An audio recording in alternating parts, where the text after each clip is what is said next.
دوستو Saddam Hussein جیسے بہادر اور ناڈر لیڈر کے نام سے تو آپ واقف ہوں گے۔ آج ان کی زندگی کے بارے میں جانکاری حاصل کریں گے۔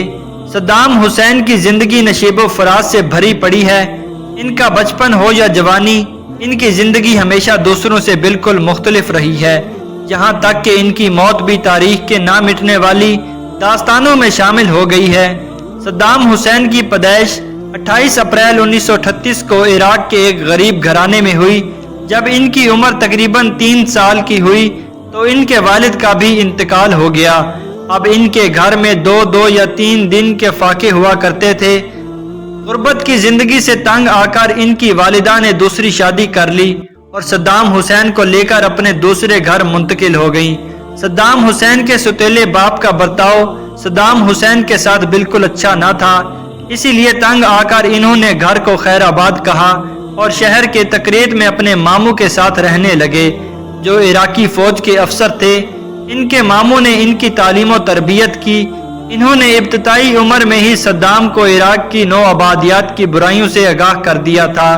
اپنے لڑکپن میں ہی صدام حسین بھی حکومت مخالف مظاہروں میں کافی سرگرم رہے اور اس دوران انہیں 6 ماہ کی قید بھی ہوئی۔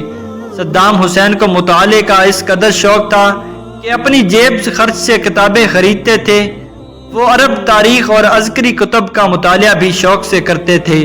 انہیں تتر اور بٹیر کے شکار کا بہت شوق تھا اور وہ شراب نوشی سے دور رہتے تھے۔ 18 سال کی عمر میں باعث پارٹی میں شمولیت اختیار کی اور بہت جلد ان کے رہنما بننے میں کامیاب ہو گئے۔ 1958 میں ان کی شادی ساجدہ نامی لڑکی سے ہوئی جن سے 3 بیٹیاں اور 2 بیٹے پیدا ہوئے۔ ابھی ان کی شادی کو صرف 4 ماہ گزرے تھے کہ عراق سے برطانوی نو آبادیت حکومت کا تختہ الٹ دیا گیا، جس کی وجہ سے پورے ملک میں پرتشدد انتشار کا ماحول پیدا ہو گیا۔ مگر صدام حسین کے لیے یہ وقت بہت ہی اہم ترین ثابت ہوا، کیونکہ یہی وہ وقت تھا جب صدام حسین کو تاریخ کے ورق پلٹنے میں اپنا نام درج کرنا تھا۔ برطانوی نو آبادی حکومت کے خاتمے کے بعد عراق میں ایک ظالم حکمران عبدالکریم قاسم کی حکومت قائم ہوئی۔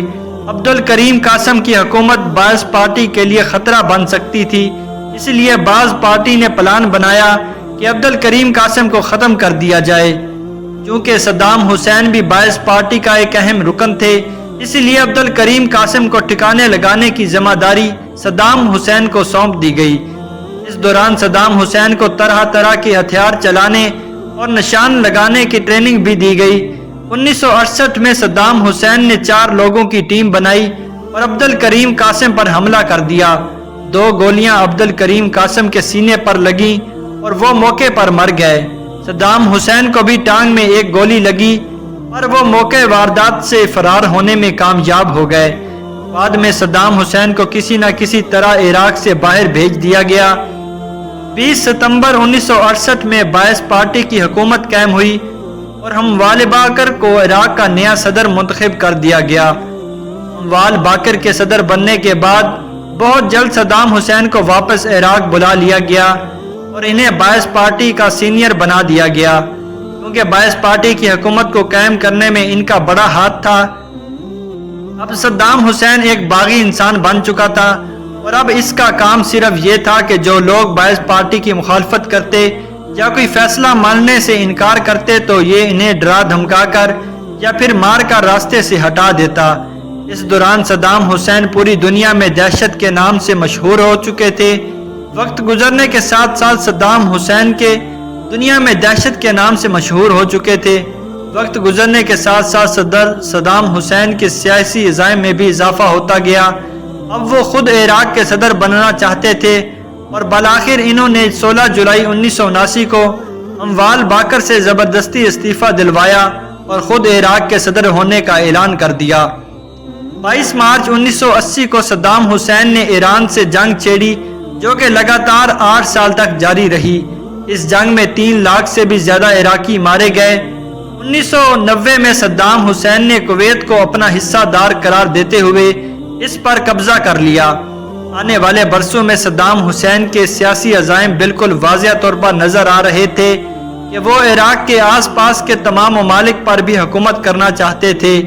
یہی وہ وقت تھا کہ جب اس نے اپنے پڑوسی ملکوں سے تعلقات خراب کیے۔ اس کا نتیجہ یہ نکلا کہ امریکہ اور برطانیہ نے مل کر فروری 2003 میں عراق پر جنگ مسلط کر دی۔ صدام حسین کو 30 بے گناہ کو قتل کرنے اور جوہری ہتھیار استعمال کرنے کے جھوٹے الزام میں امریکہ ایجنٹوں نے گرفتار کر لیا۔ امریکہ صدر بش کے کہنے پر عدالت نے ان پر مقدمہ چلایا اور ان کو سزائے موت سنائی گئی۔ اس فیصلے پر عمل درآمد کرتے ہوئے 30 دسمبر 1906 میں عید الاضحیٰ کے دن ان کو پھانسی دے دی گئی اور 30 سال عراق پر حکومت کرنے والا صدام حسین اپنے خالق حقیقی سے جا ملا۔ ان کو پھانسی دیے آج 13 سال سے بھی زیادہ کا عرصہ ہو گیا ہے، لیکن ابھی تک ان پر لگایا گیا کوئی بھی الزام ثابت نہیں ہو سکا۔ صدام حسین ایک بے ڈر سچا انسان تھا اور ہر جگہ سچ بات کہنے کی ہمت رکھتا تھا۔ بس اسی ڈر سے برطانیہ اور امریکہ نے سازش کے تحت ان کو پھانسی دلوائی۔